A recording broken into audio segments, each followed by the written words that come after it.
Hi again, it's Sylvia from Taylor Sewing at Brockville, Ontario. I want to say hi to the ladies at, I wrote it down, to K&H Quilt Shop in Utah.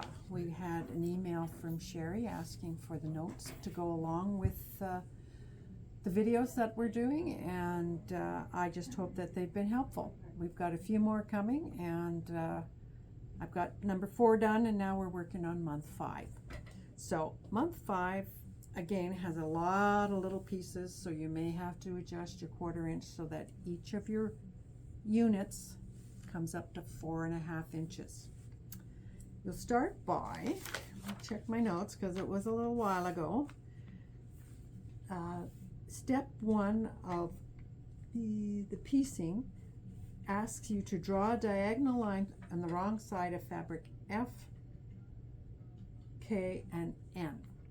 So fabric F is the one that you're going to use on your center block, which is actually step 9 in the instructions. But it does have a background, a little bit of background that makes it a directional fabric.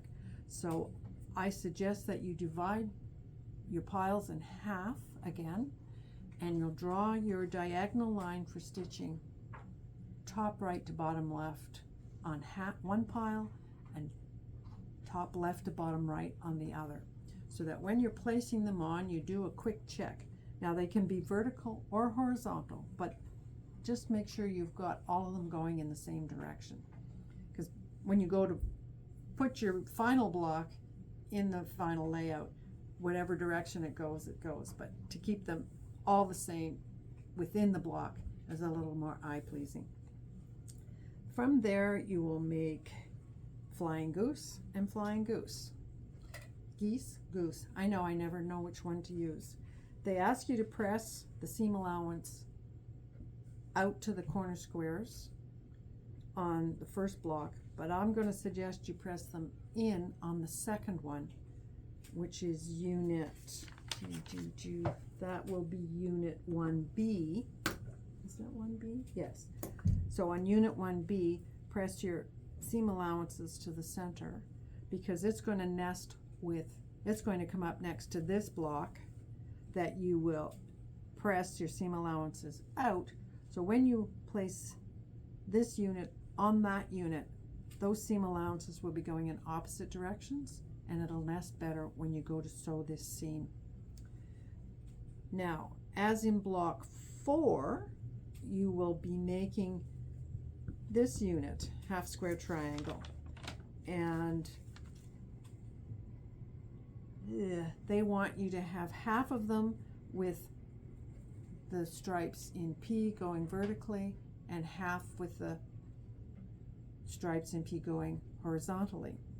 Now here you don't know which is which, but if you were to orient these all the same with that fabric the same, half of them P will go this way and half of them P will go that way, and that's essentially what they want you to do. And to make sure you've got that, you separate your P blocks, P squares, which are 2.5, separate them and have half of them with the stripes going up and down, half of them with the stripes going horizontally. And then when you place your fabric, what fabric number is that one? I always forget what that one is. That is fabric H. So when you put H on with the diagonal line, you put them all on in the same orientation, but your P is this way and this way, so you'll end up with what they asked you to do. You'll end up with 8 unit 3As and 8 unit 3Bs, both made from H and P. Then you'll do a whole bunch of O and P the same way. So where is my O and P? This is O and P.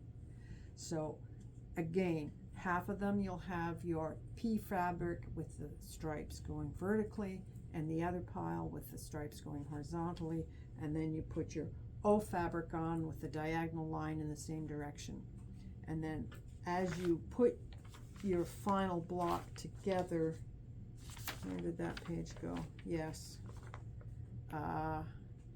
You create your corner units, which are these ones with 2 of Unit 4, 4A and 4B, and 1 of Unit 3B, and then you'll have another one that's 4A, 4B, and 3A, and that's got your stripes going in different directions.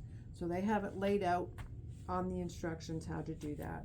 And then again in Unit 9, if you've got those nicely oriented, then the background stripes will go in the same direction. And I think that's all.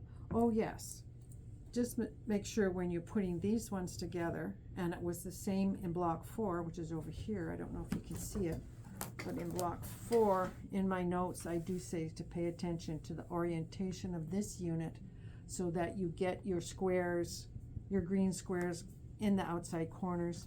And then for block 5, make sure your orientation is such that you've got your purple squares in the outside corners.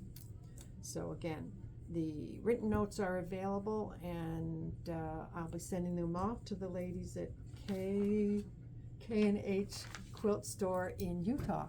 See, we reach far and wide with our videos. Thanks. Bye.